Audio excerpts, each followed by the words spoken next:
In this video I'm going to be asking you a very, very important question. At what price does a bad shoe become a good shoe?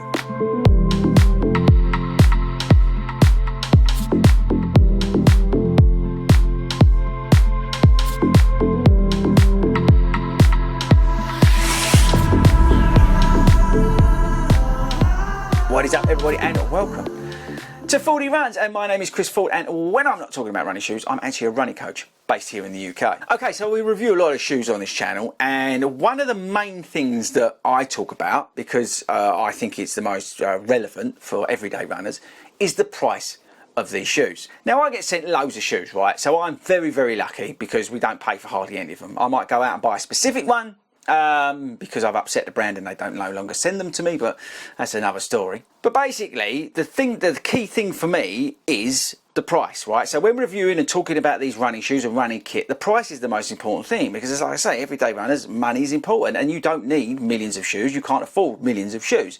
So price plays a massive part in it, and I really rate shoes down if they're over the top in terms of price. Now, I'll give you an example. The Daily Trainer of 2023, earlier on in the year, was the Reebok Energy Float Ride number 5, and the simple reason for that is because it was the cheapest. So price is a really important factor for me when I'm reviewing shoes. But it did make me think, right, at what point do those shoes that I have knocked down and rated down because of the price, do they become sort of a good shoe? Because they become affordable. So if we take the price out of the equation, does some of these bad shoes, or these shoes that maybe you should avoid, actually become good shoes? So I actually put my money where my mouth is. Yes, I did. I spent some of my own hard-earned money on this channel, and I bought these. Now this is the Nike Streetfly. Yeah, this is £145, I think. It's about £140, £150 on the Nike website currently, right? There's some sick colourways, but it's over £140, let's say, on the Nike website at the moment. Which makes this shoe totally pointless, and I would not recommend buying it at that price. It's a sort of 5k, 10k shoe, one of these really pointless 5k, 10k shoes as they've come up with. We've got a load of Zoom X in it. We've got a nice upper in it. We've got the sort of vaporfly-ness around the shoe.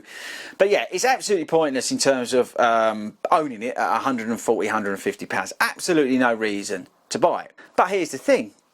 I picked these up for about £50. I think it was £52 to actually make it correct. So I paid £52 for this shoe.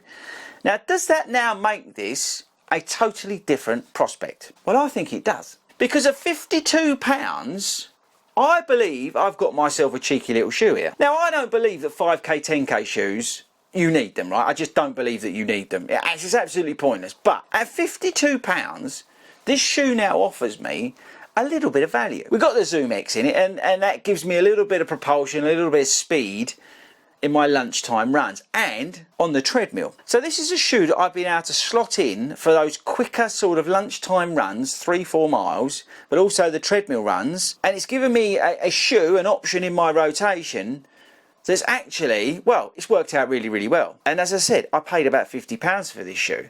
So now, actually, I would recommend this shoe, but I would only recommend it if you can get it for the same price that I pay for it. Because now it's affordable and it's relevant, because if you're looking for a shoe, maybe for park run, maybe to do those faster workouts at lunchtime, maybe to, you know, to knock out 3-4 miles, maybe to do treadmill running through the winter. I get people ask me all the time on Instagram, Fordy, what's a good treadmill shoe? Well, at £52, is this the best treadmill shoe you can buy? Well, maybe, at £52, maybe it is. But I think actually it changes my whole outlook on these shoes.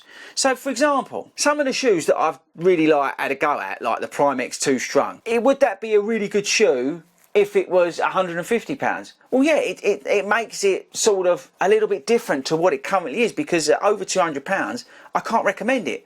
But at £150, could I recommend it? Well, yeah, I probably could. So now it's over to you. If you took price out of the equation, or if you found some of these shoes like really cheap, does it then change your opinion on the shoe? I think it does. I think it has to, right? Because if you're taking price out of it, you're actually evaluating the shoe on performance and the other bits. But for me, when I review shoes, I can't help but talk about the price. It's so relevant for me that I can't help but talk about it. But really, you know, maybe I shouldn't. I don't know, let me know in the comments. But yeah, so look, it's one of these videos where I want to get your interpretation, your input and all that kind of thing. Let me know in the comments, what do you feel about this? Are these shoes that are like £150, when they come down to like £50, are they actually a different kettle of fish? Another example, Boston 11. I've known people to get the Boston 11 for £32. They picked them up at TK Maxx. Surely at that price, that's got to be a good shoe. Do you see what I mean? And that's where I'm going with this. So again, I don't know whether the right answer, wrong answer, whatever it is, but let me know in the comments what you feel about this subject. Like I said, I am pleased as punch with my purchase here. Streetfly, 52 quid, thanks very much. Lunchtime runs, treadmill in the winter, lovely jubbly, thank you very much, yeah. Really, really happy with the purchase, and I think it's proved to myself the point which I was trying to make in this video, which actually £150 or whatever it is, the shoe's pointless. But at £52, actually, it's not a bad shoe. So there we go, people. Let me know in the comments, and I'll catch you later.